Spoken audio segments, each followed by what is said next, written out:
Bom dia, meus queridos. Espero que esteja todo mundo bem aí, né? Todo mundo em casa, cumprindo aí a quarentena, né? É algo complicado, mas que daqui a pouco a gente tá de volta aí no colégio.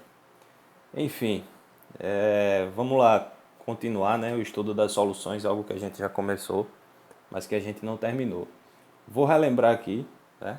O que a gente começou, para que vocês, né, tenham uma relembrada aí no assunto e a gente termine ele aqui nesse vídeo, beleza? Então vamos lá. Com relação às soluções, né? A gente já viu, vamos só relembrar aqui que as soluções são sempre misturas o que, ó, homogêneas.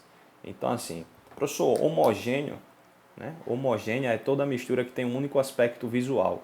É toda mistura que contém somente uma fase. E aqui, ó, como exemplo, se a gente pegar aqui uma determinada quantidade de água no recipiente e colocar sal de cozinha, por exemplo, cloreto de sódio. E aí, ó, dependendo da quantidade que a gente colocar, a gente vai conseguir dissolver esse sólido nesse líquido. E aí a gente vai ter uma única fase. A gente não vai conseguir visualizar esse sólido aqui dentro, porque ele vai estar dissolvido.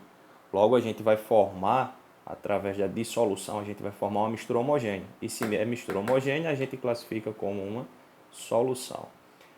Aí, ó, beleza. Professor, solução é mistura homogênea, certo? Só que é que tal? Para formar uma solução, eu tenho que ter no mínimo dois componentes, até porque trata-se de uma mistura.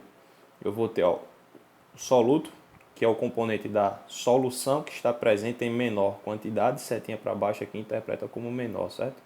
Soluto está presente em menor quantidade e o solvente é o componente da solução que está presente em maior quantidade. Beleza? Com relação à classificação, ó, vê só. As soluções elas podem ser classificadas inicialmente quanto ao estado físico. Uma solução líquida, por exemplo, é uma solução na qual o maior componente, ou seja, que ele está presente em maior quantidade, está no estado líquido. Então, assim, por exemplo, uma mistura de água e álcool. Coloquei 10 mililitros de álcool em 90 mililitros de água. Então, a água é o meu solvente, porque ela está presente em maior quantidade. Certo? Professor, se fosse uma mistura aqui como essa do primeiro exemplo, né? Quem seria o solvente? Se eu colocasse 10 gramas de sal de cozinha em 100 gramas de água, a água estaria presente em maior quantidade, logo ela seria o solvente. E como o solvente é a água e ela está no estado líquido, então a solução formada aqui também é líquida. Aqui o meu solvente, considerando que eu tenho mais água que álcool, eu vou ter também uma solução líquida. Por quê? Porque o meu solvente, ou seja, o componente que está presente em maior quantidade, está no estado líquido. Solução sólida, por exemplo, ó, o ouro 18 quilates. Né? Você comprou um anel lá, ouro 18K, achando que era ouro puro, mas não é. Porque é uma mistura, certo? 75% ouro, 25% prata e cobre. Professor, eu consigo enxergar os átomos de prata, os átomos de cobre? Não. Você enxerga uma coisa só, um único aspecto visual. Por isso que se trata de uma solução, uma mistura homogênea. Nesse caso aqui, ó, a gente vê que quem é o solvente? Ó? O solvente é o ouro, até porque ele está presente em maior quantidade. Olha a porcentagem de ouro e olha a porcentagem dos outros componentes. Como o ouro é o solvente e ele está em estado sólido, a gente classifica a solução como uma solução sólida. Professor, uma solução gasosa, o ar atmosférico. Né? A gente consegue enxergar os componentes do ar? Não, o ar é incolor. A gente não consegue enxergar e nem atribui cor. Porém, existem diferentes gases. Né? O principal componente do ar aqui na Terra é o nitrogênio, seguido do oxigênio e uma pequena porcentagem de outros gases. Quem é o meu solvente aqui? Quem é que está presente em maior quantidade? O nitrogênio, certo? Soluções também podem ser classificadas, ó, com relação à natureza do soluto. E aí, ó, o que é que acontece? Com relação à natureza do soluto, as soluções podem ser iônicas e os compostos iônicos, né, dá uma relembrada aí, eles são formados por metais e ametais, ou seja, eles são formados através de transferência de elétrons. Eles são compostos iônicos. E aí o que é que acontece? Compostos iônicos, em sua ampla maioria, ó, eles dissociam em água, certo? Eles dissociam, eles se separam, os íons se separam, os cátions se separam dos ânions, certo?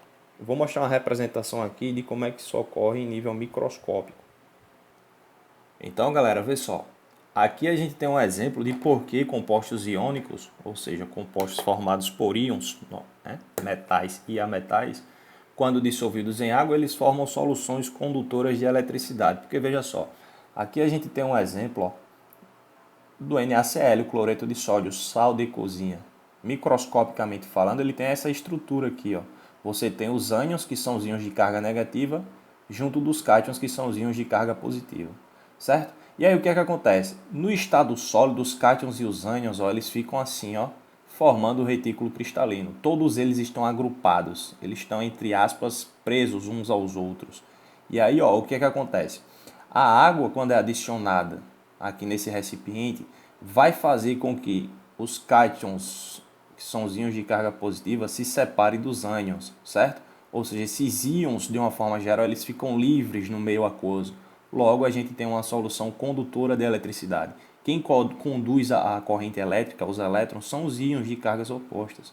Logo, a gente consegue conduzir corrente elétrica quando a gente tem dissolvido em água, ó, um composto iônico ou um composto molecular classificado como um ácido. Ácidos também formam soluções eletrolíticas, ou seja, soluções iônicas, soluções condutoras de eletricidade, certo? Já as soluções moleculares, a gente não vai observar a separação de íons, porque os compostos moleculares que não são ácidos, eles simplesmente separam-se em suas unidades menores. Por exemplo, quando você dissolve a sacarose ou açúcar em água, você apenas separa moléculas. Essas moléculas elas não têm carga definitiva, como os íons, como os cátions e os ânions. Então, assim, são apenas moléculas eletricamente neutras, né? Logo, não vai haver condução de corrente elétrica. Beleza? Tranquilo? Já com relação à saturação, uma solução ela vai poder ser classificada dessas formas aqui, ó. Ou ela vai ser insaturada, ou vai ser saturada, ou vai ser saturada com corpo de fundo, ou vai ser supersaturada. Então, ó, como exemplo, vamos ver aqui esses valores. Ó. Botei um exemplo aqui, ó. A solubilidade do cloreto de sódio a 20 graus Celsius é 35 gramas para cada 100 gramas de água. Significa dizer o quê? Que nessa temperatura de 20 graus Celsius, se eu tiver a quantidade de 100 gramas de água, eu consigo dissolver no máximo 35 gramas desse sal aqui, ó. Ou seja, o meu limite é de 35 gramas, beleza?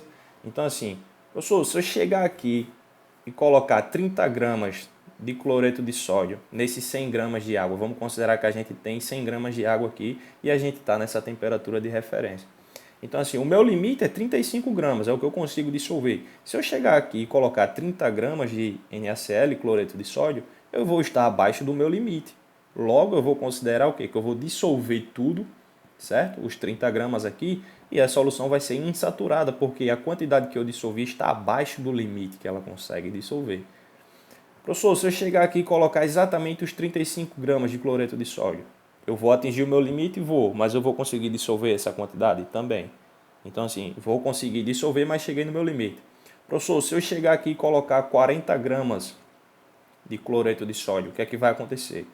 Aqui, ó, eu vou conseguir dissolver quanto? 35, mas se eu coloquei 40, significa dizer que eu tenho um excesso de 5 gramas que não vai dissolver. Por quê? Porque eu já atingi a minha saturação, eu já passei da minha saturação, passei do meu limite. Então significa dizer o que aqui? Que aqui eu vou ter 5 gramas não dissolvidos, ou seja, vou ter uma solução saturada com corpo de fundo. E aí, ó, se você pega essa solução saturada com corpo de fundo e causa nela um aumento de temperatura, essa setinha para cima aqui, e o T, ó, um aumento de temperatura, você vai conseguir dissolver esses 5 gramas que estão em excesso. E aí você vai formar uma solução que a gente chama de solução supersaturada. Mas aí que tá. Essa solução supersaturada, ó, ela é altamente instável, ou seja, qualquer perturbação que você venha ocasionar aqui, no caso, causar aqui nesse recipiente, o corpo de fundo ele vai se formar de novo. É como se eu chegasse aqui, ó, desse um leve empurrão aqui, ó, no frasco, vai voltar a ser uma solução saturada com corpo de fundo. Ou se eu pegar simplesmente uma pedrinha de sal aqui, por menor que seja, e deixar cair, todo o sólido vai voltar a ficar presente na forma de corpo de fundo. Beleza, galera? Então, assim, ó, os gráficos que relacionam solubilidade, que é dada em gramas de soluto para cada 100 gramas de água, com a temperatura, é o que a gente chama de curvas de solubilidade. Nas curvas de solubilidade a gente vai observar o que? Um eixo que indica a solubilidade variando em função da temperatura. Nesse exemplo aqui eu coloquei um gráfico crescente, ou seja, é uma substância que tem uma solubilidade endotérmica. Significa dizer o quê? Que ela aumenta com o aumento de temperatura. A temperatura aumenta, a solubilidade da substância também aumenta nesse exemplo aqui. E aí o que acontece? A minha linha vermelha aqui, o meu gráfico, corresponde à solubilidade variando em função da temperatura. Então, assim, se eu tenho um ponto abaixo da minha curva de solubilidade, significa dizer o quê? Que no ponto A eu tenho uma solução insaturada, porque está abaixo do meu limite de solubilidade.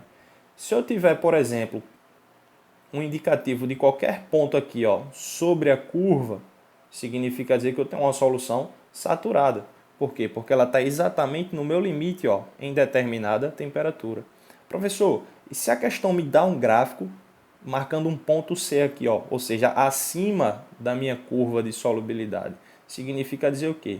Que você vai ter aqui uma solução saturada com corpo de fundo, porque você está acima do limite de solubilidade, beleza? Ou uma solução supersaturada, beleza? Então, assim,